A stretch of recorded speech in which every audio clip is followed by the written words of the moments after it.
G'day, I'm Dr. Paul Mason. Welcome to the next lesson in your journey to defeat diabetes.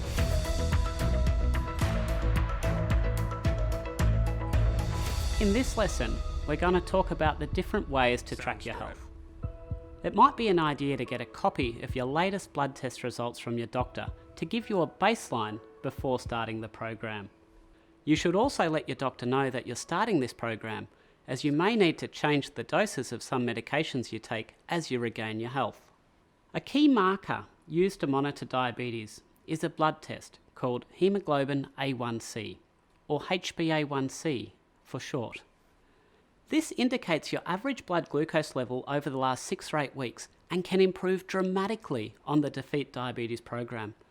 As a goal, an HbA1c of less than 6.5% is consistent with reversal of diabetes, and less than 6% is considered normal.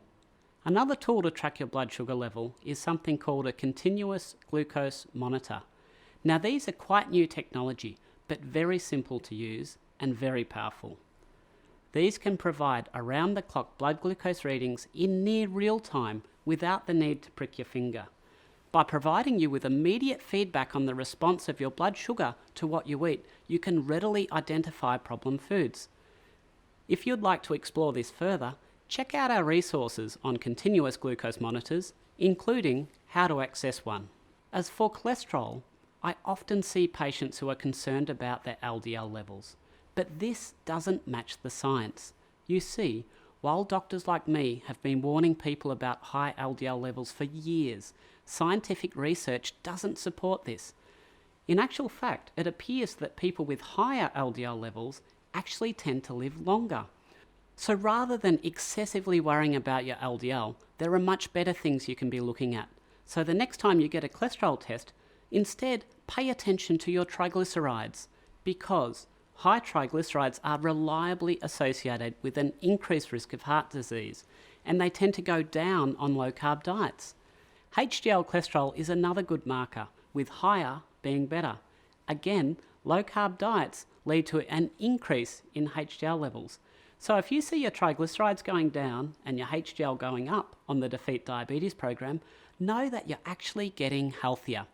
For more on cholesterol, be sure to check out my masterclass. Given that metabolic disease begins in the liver, it's also very useful to look for signs of liver damage on your blood tests. One liver enzyme in particular, ALT, correlates well with liver problems. ALT is an enzyme mainly found in the liver, and sick or damaged liver cells can release this enzyme into the circulation, where high levels can be picked up on blood testing. An improvement of the condition of your liver will be usually indicated by a lowering of the ALT in your blood. There are also several blood tests which can indicate inflammation, which also strongly correlate with health. And by this, I mean that scientific research clearly demonstrates that people with lower levels of inflammation tend to live significantly longer. And one of the most common tests for inflammation is called C-reactive protein, usually abbreviated as CRP.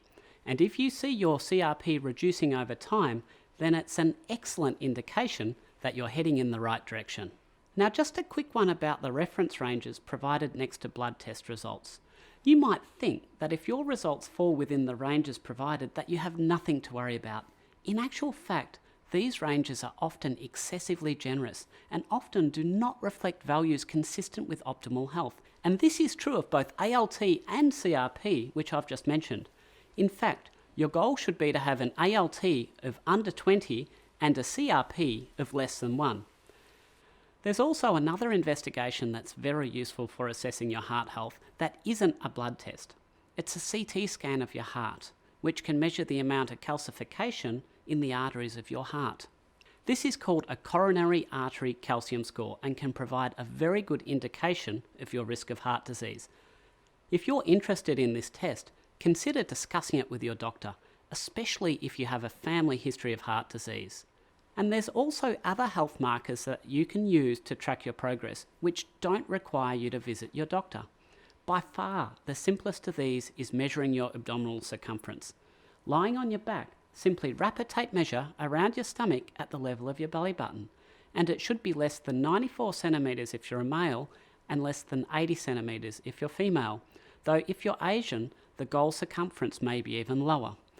Waist circumference has been shown by research to be both a reliable and a valid measure of metabolic health, and it's a great way to track your progress on the Defeat Diabetes program. You can also check your heart rate, which provides a good measure of your cardiovascular health. Simply find your pulse, usually in the groove on the side of your wrist or on the side of your neck, and count it for a minute. Your resting heart rate, that is, when you're relaxed and still, should be between 50 and 90.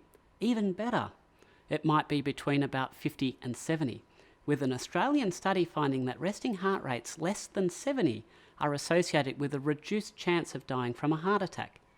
And if you do take your pulse, also pay attention to its rhythm. If it's not regular, you might have a condition called an arrhythmia and should get it checked out by a doctor. You might also want to monitor what happens to some of the signs of metabolic sickness, such as skin tags and swollen ankles. I often have patients tell me their skin tags seem to be disappearing, or that their ankles are less swollen than they used to be, and this is evidence of improved metabolic health. For more information on this, check out my masterclass, How's Your Metabolic Health? But at the end of the day, don't underestimate the significance of simply looking and feeling good. I believe this is an underrated metric of health that we should pay more attention to. If you've got great energy levels, sleep well, and are basically enjoying life, then chances are you're healthy. So yes, some blood tests can be a good marker of health, but chasing a low LDL cholesterol level is not one of them.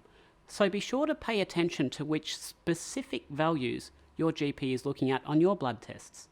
And don't forget that simple things like wrapping a tape measure around your middle or taking your pulse can provide you with valuable health information.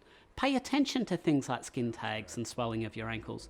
You might be surprised at how much they improve on the Defeat Diabetes program. In the next lesson, Jess will take you through what you need to know about carbohydrates in the management of diabetes. An important lesson not to be missed. See you next time.